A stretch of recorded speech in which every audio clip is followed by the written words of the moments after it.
వర్ధన్ సభకు కొద్దిసేపట్లో రానున్నటువంటి మన ప్రియతమ నాయకులు శ్రీ వైఎస్ జగన్మోహన్ రెడ్డి గారు, వేదికను అలంకరించినటువంటి పెద్దలు, లక్షలాదిగా ఈ కార్యక్రమానికి తరలి వచ్చినటువంటి వైఎస్ఆర్ కుటుంబ సభ్యులు అందరికీ పేరు పేరున హృదయపూర్వక నమస్కారం. డాక్టర్ బిఆర్ అంబేద్కర్ గారు చెప్పారు, స్వేచ్ఛ, సమానత్వం, సౌభ్రాతృత్వం ఆచరణలో పెట్టి చూపిస్తూ ఈరోజు పాలిస్తున్నటువంటి మన నాయకుడు శ్రీ వైఎస్ జగన్మోహన్ రెడ్డి గారు పదవీ బాధ్యతలు చేపట్టిన తర్వాత చేసినటువంటి సోషల్ ఇంజనీరింగ్ ఏదైతే ఉందో అది ఈరోజు మన దేశానికే ఆదర్శం లాంటిది.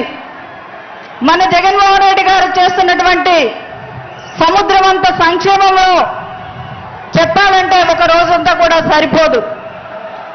కానీ మన దళిత జాతిలో మనకి అంటరాని తలం తెలుసు, ఊరి బయట ఉండే మన గుడిసెలు తెలుసు. జగన్మోహన్ రెడ్డి గారు ఇచ్చినటువంటి వైఎస్ఆర్ జగనన్న కాలనీలు చెప్పాలంటే అవి ఊళ్ళు. ఆయన ఇచ్చేటప్పుడు నేను క్యాబినెట్లో ఉన్నాను. చాలా మంది అన్న ఎవరికి వాళ్ళకి ఇవ్వాలని అడుగుతా ఉన్నారు అన్నప్పుడు మన ముఖ్యమంత్రి గారు ఒక మాట చెప్పారు, అలా ఉంటే అది అంబేద్కర్ గారు చెప్పినటువంటి విధానం కాదు, అన్ని కులాలు అన్ని మతాలు ఒక్క చోట కలిసి ఉండడమే అంబేద్కరిజం, కాబట్టి అందరూ కలిసి ఉండాలి మనం ఇచ్చబోయే కాలనీల్లో అని చెప్పినటువంటి మహానుభావుడు మన గౌరవ ముఖ్యమంత్రి గారు. అది మేమందరం కలిసి ఖచ్చితంగా గుర్తు చేసుకోవాల్సినటువంటి విషయం.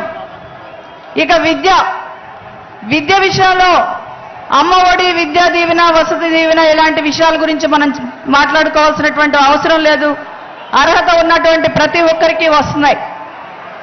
కానీ ఇంగ్లీష్ మీడియం విద్య అంటే పేదలకు అందని ద్రాక్ష.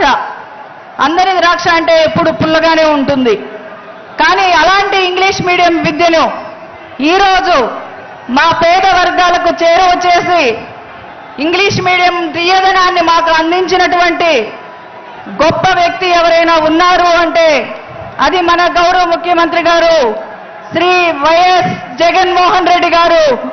అన్నా, నువ్వు మా బిడ్డలు ఈరోజు ప్రపంచంలో ఉన్న ప్రతి ఒక్కరితో పోటీ పడాలని నువ్వు కలలు కన్నావు. నీ కళ మాకు ఒక వరంగా మారిందని మేము గర్వంగా చెప్పుకుంటూ ఉన్నాం. ఇక మహిళల గురించి చెప్పాలంటే మహిళా సాధికారత అని అందరం మాట్లాడుతూ ఉంటాం. కానీ అదొక కేవలం నినాదంగా మిగిలిపోకూడదు, అది ఒక విధానంగా మార్చాలి అనేటువంటి గొప్ప మనసుతో మహిళను సాధికారతను తీసుకువచ్చినటువంటి వ్యక్తి మన గౌరవ ముఖ్యమంత్రి వర్యులు శ్రీ వైఎస్ జగన్మోహన్ రెడ్డి గారు. ఆయన ఇస్తున్నటువంటి చేయూత, ఒకరోజు ఒక గ్రామంలోకి వెళ్ళి చేయూత అందుకుంటున్నటువంటి ఒక మహిళను అడిగాను, అమ్మా నువ్వు నీకొచ్చినటువంటి డబ్బులు దేంట్లో పెట్టుబడిగా పెట్టుకుంటున్నావు అని. ఆమె నేను ఒక చిన్న టిఫిన్ షాప్ నడుపుకుంటా ఉన్నాను అంది. పెట్టుబడి పోను నీకు ఎంత డబ్బులు మిగులుతాయమ్మా అని అడిగితే నాకు రోజుకి 2000 రూపాయలు వస్తాయమ్మా అంది. అంటే ఆమెకి నెలకు వచ్చేటువంటి ఆదాయం ఎంత అని చూస్తే దాదాపు 60,000 రూపాయలు మన ముఖ్యమంత్రి గారు ఇస్తున్న చేత వల్ల ఆమె అందుకుంటా ఉంది. అది కదా సాధికారత అంటే ఈరోజు మహిళలకి. మరి ఈరోజు మహిళా భద్రత కోసం దిశ యాప్ తీసుకుని వస్తే దాని విలువ తెలియనటువంటి వాళ్ళు ఎక్కడుంది దిశ అని అడుగుతా ఉన్నారు. ఈరోజు దిశ ఎక్కడుంది అంటే దాదాపు 1,40,00,000 మంది మహిళల ఫోన్లు డౌన్లోడ్ చేసుకున్న యాప్లో ఉంది దిశ. ఇంకా చెప్పుకోవాలంటే మా లాంటి నిరుపేదలు ఉన్న సొంత ఇంటి కళ నెరవేర్చుకోవడం అన్నది దాదాపు అసాధ్యం. మరి 31 లక్షల మందికి సొంత ఇళ్ల స్థలాలు ఇచ్చి రూపాయి ఖర్చు లేకుండా రిజిస్ట్రేషన్ చేసి ఇచ్చినటువంటి ఘనత మన గౌరవ ముఖ్యమంత్రి గారికే దక్కుతుందని కూడా తెలియజేస్తూ ఉన్నాం.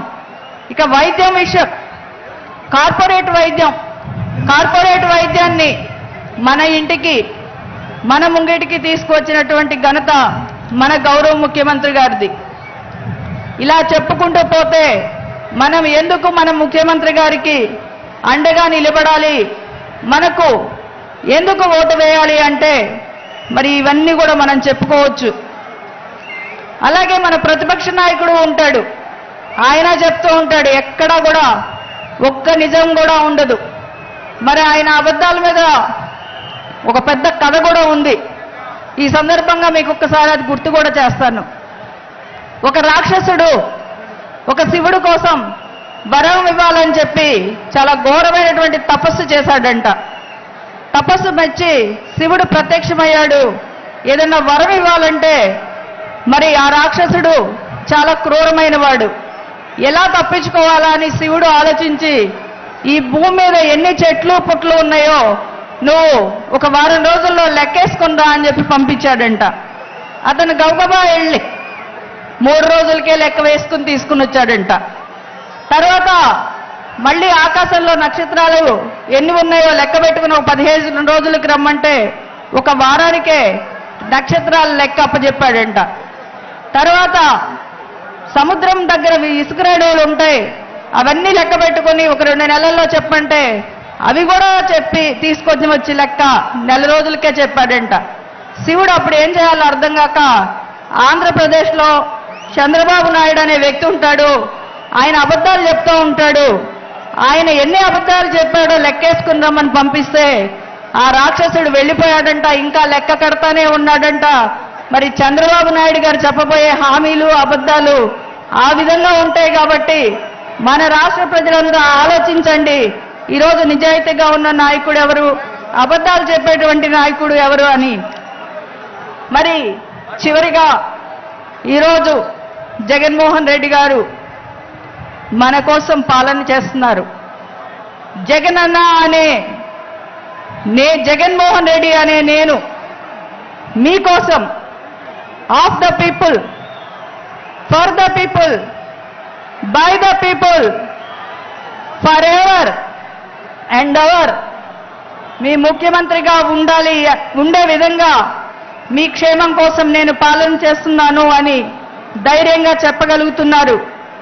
అన్న మళ్ళీ తిరిగి మేలో మీ ప్రమాణ స్వీకారానికి ఇలా లక్షలాదిగా తరలి వచ్చి మేమందరం మీకు అండగా ఉంటామన్నా, మేమంతా మిమ్మల్ని ముఖ్యమంత్రిగా తిరిగి చేసుకోవడానికి సిద్ధంగా ఉన్నామన్నా అని తెలియజేసుకుంటూ, మరి మీరంతా సిద్ధమేనా?